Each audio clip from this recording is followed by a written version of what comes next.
You know why Snow White went broke? Why it didn't work out? The movie went broke. Well, because they didn't have a black Snow White. They didn't have a white Snow White.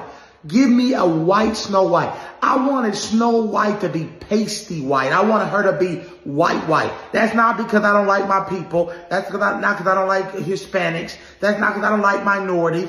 That's because, yes, I believe in diversity. We could have had little black people walking around all around the Snow White movie. But her literal name was called Snow. Snow, what color is snow? I used to be a teacher. What color is snow? Snow is white. So her name was Snow White. You put a Hispanic as Snow White.